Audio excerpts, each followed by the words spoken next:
What's good, Commanders fans or Commanders fans? Happy Monday.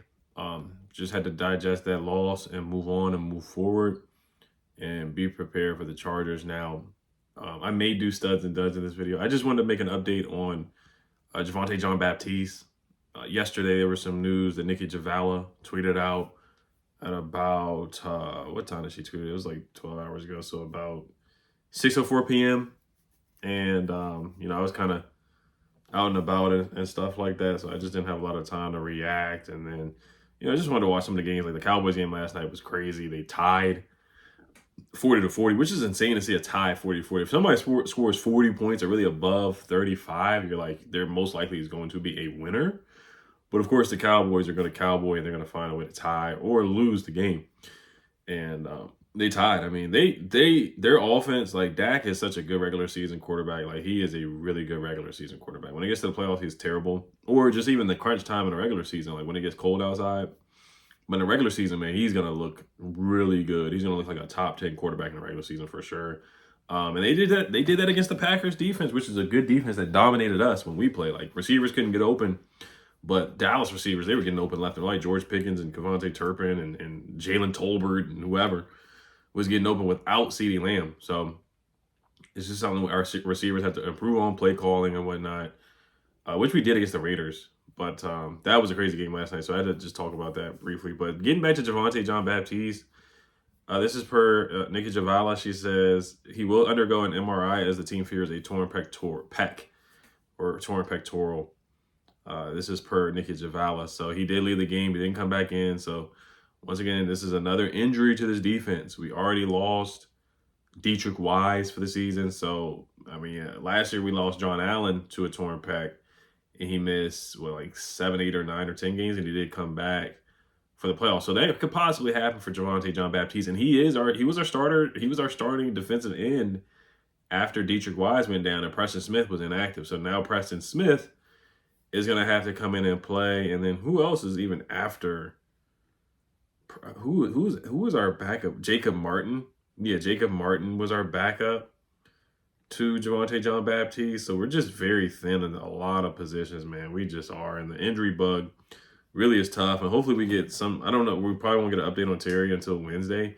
Jalen Holmes is the backup to Doris Armstrong. Jacob Martin is the backup to Von Miller. And then Preston Smith is inactive, which now he's going to have to start most likely. Or they may start Jacob Martin and have Preston Smith as the backup to Jacob Martin, and Dorrance is your starter on the other side. But I do think they need to sign another defensive end to the practice squad. So I definitely would. I mean, there's just not a lot of guys available at this point in week 3, week 4 of the season, or week 5 that's coming up. You're just not going to find a juggernaut game changer. Of course, free agency has already passed, and trades from last year or really the offseason have already happened, already passed for players to be available for the most part. And we just don't have a lot of picks to give up anyway. So it's just a hit to the depth. I mean, he's a good player. Is he a world beater? No. Former 7th-round pick.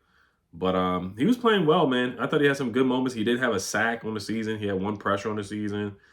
And he was apparently he was the highest graded defender today on PFF's early grades from the Falcons. So, I mean, we'll see what happens with Javonte John Baptiste. Most likely he will be put on injury reserve. So, do want to get a quick word from Sleeper. Then I just want to talk about Jayden Daniels, and maybe we'll get into studs and duds.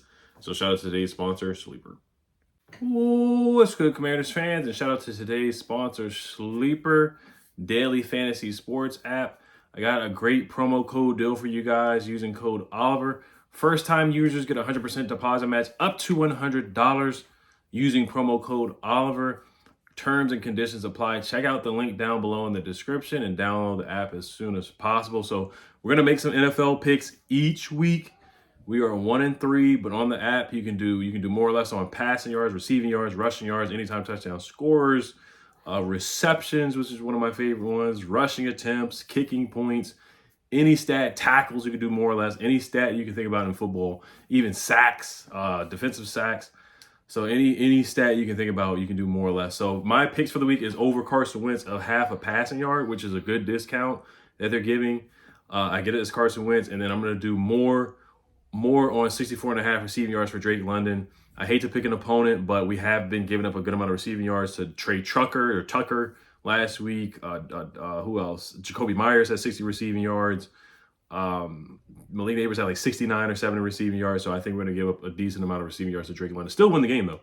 But promo code Oliver, make sure you guys use that. Let's get back to the video. Peace. All right, so like I said on Sleeper, we did hit yesterday. Drake London, more receiving yards. That was easily cashed because he got 100 receiving yards. And then also the interception from Michael Penix all his life. He did throw that interception, so we did cash on that paired with the Carson Wentz over a half of passing yards. I think the cheat code for the rest of the season, honestly, is going to be pick either a wide receiver that's going up against the Commanders defense. So next week it could be Ladd McConkey, Quentin Johnson, Keenan Allen. Pick one of those guys, go more on the receiving yards, or you could go with Amarion Hampton more on the rushing yards. Now, Bijan did not hit the rushing yards, so I think it's kind of safer to go on the receiving yards threat. If you're going up against Marshawn Lattimore, you most likely will hit the more on your receiving yards. So I think that's kind of what we're going to do for the most part for the rest of the season. And over 1.5 passing touchdowns too, because Geno threw 2 touchdowns. Geno threw 3 touchdown passes against us. What's his name? Michael Penix threw 2 touchdown passes against us. So 2 out of the 4 games. I think did Jordan Love throw a touchdown pass against us too? Let me double check that real quick. I think he did. I just want to double check that for Sleeper for the next pick, because I think what I'm going to do is have Justin Herbert more. Yeah, Jordan Love threw 2 touchdown passes. So I think what I'm going to do is Justin Herbert more. Our early pick off the rip. They haven't even posted it. For Sleeper, it's going to be Chargers. Justin Herbert over 1.5 passing touchdowns. All right, so the good news is that Jayden Daniels is expected to play against the Chargers, and Marcus Mariota was not the reason why we lost yesterday. The offense was not the reason why we lost. The line was fine. The running game was fine. Should we have ran the ball a little bit more? Sure, but that's not why we lost. I mean, Marcus threw a heck of a pass on 4th and 3 to Debo. He had a couple of decent runs. I thought he did enough. 27 points should have been enough against a Falcons team that put up 0 against the Panthers last week. 27 points should have been enough. 25, really 24, should have been enough. But the defense just couldn't get stops, and we had a chance. I mean, we scored, I think, the touchdown to Debo, and then every third down we just couldn't get off the field. Like, it was back to back to back third downs where Michael Penix ran for a first down. He threw a pass to Kyle Pitts, then he threw a pass to Drake London. So it was just back to back to back breaks. And we struggled to tackle. We had 12 missed tackles yesterday, which is not good. A lot of missed tackles on Bijan, a couple missed tackles on Algier, Kyle Pitts, you name it, doesn't matter who it was. We just couldn't tackle yesterday. We got to clean that up. We don't pick up fumbles. There's just a lot of things that we don't do on the defensive side of the football. Joe Witt Jr. struggled too. Personnel is not great. I mean, Bobby Wagner is 34, 35. He's getting closer and closer to the retirement home, AARP, Life Alert, all that stuff. You guys can get your jokes off, but he's still a good player, but matched up one-on-one with Bijan Robinson is just a recipe for disaster. It just is. It's a recipe for disaster. And Joey Jr. did that. And then we left Bijan Robinson wide open on a 2nd or 3rd down. It was like a 2nd and 17. He was wide open for a pass. And of course, he scampered up the field to get the first down. So it was just a lot of stuff that was really unacceptable yesterday from the defense for the most part. That was disappointing. And C-Rod had 59 rushing yards, JCM 47. I thought both those guys were studs. But they had like at least 4 or 5 yards, 6 yards per carry, both those guys. Marcus Mariota had 2 carries for 20 yards. So Marcus was a good runner too. He only had 2 carries. I thought he could have run a little bit more. Debo was a stud, 6 carries for 72 yards and a touchdown. I thought Luke was a stud, 2 catches for 21 yards and a touchdown and a nice return.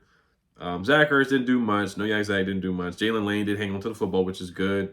And Tay Martin caught the one pass that came his way for 14 yards. Chris Moore had a drop. He was targeted 3 times, had 0 catches. So kind of a dud. Jalen Lane's got to be better with fielding punts. I don't want to call him a dud, but you got to field the punt, man. You muffed 2 punts and you got decked because you didn't call for a catch. A hit stick. So he's just got to be better at that. Marshawn Lattimore, of course, a dud. I don't have the PFF numbers just yet, but when I do, he probably will be like a 16.9 PFF grade, most likely. Eddie Goldman, I thought he played well. Javon Kinlaw fought hard. Claude Martin got cooked a couple times. Frankie did get a sack. Mikey got the pick. He got beat once or twice by Drake London, but he was there in the vicinity at least. Trey Amos had 1 penalty, so he wasn't really a stud or a dud. Matt Gay actually was a stud yesterday. Thought he played well, 4 for 4 on his kicks, 52-yard kick as well. He made all his kicks. That's all you really ask for from Matt Gay. He made all his kicks, and it was indoors, so there's no weather excuses at all. And Joey Jr. was a dud as well. 3rd down defense was a dud as well. We were the Falcons were 6 of 12 on third downs. We were the number one third down defense coming into the game yesterday. We gave up 50% on third downs, and third downs on our end was not good enough, 1 for 8. And we were dominated in time of possession as well. And yards.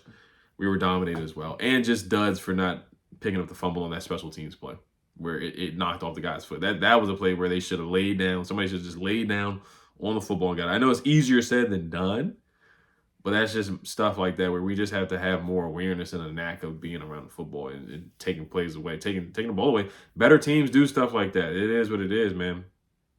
Better teams find ways to take the ball away. They just do, and we don't.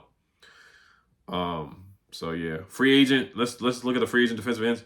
Shaq Barrett, he had 19.5 sacks with the Buccaneers back in, this is eons ago, in 2019. He's a free agent. He is 32 years old. He's from Baltimore, Maryland as well, so somewhat local. Yannick Ngakoue, we know he was really good with the Raiders at one point. He had 10 sacks with the Raiders back in 2021, was with the Baltimore Ravens in 2024, and the Patriots in 2024 as well.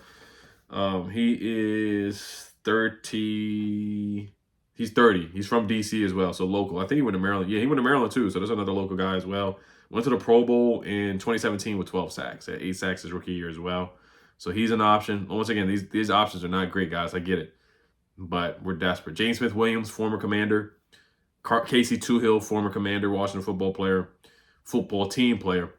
DeMarcus Walker as well as a free agent, and Carl Lawson are the defensive end free agents. So the pickings are very, very, very, very slim. DeMarcus Walker had 7 sacks in 2022 with the Tennessee Titans. So there's some guys with some pass rush juice, but this was years ago.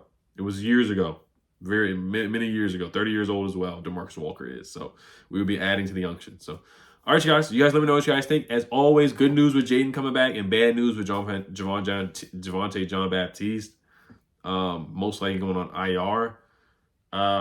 I don't know. Do we have a defensive end on the practice? I don't even, other than Preston Smith. I think that's really it. So we're gonna have to sign one of those guys. I definitely would. Either Yannick Ngakoue, or Shaq Barrett. But knowing us, we're probably gonna sign some random guy. And they may fool around and get Casey Toohill because they know that he can set the edge. That's something that Casey Toohill did do back in the day, a couple of years ago. So, but all right, you guys, as always, let me know what you guys think. Hello, Commanders. Peace.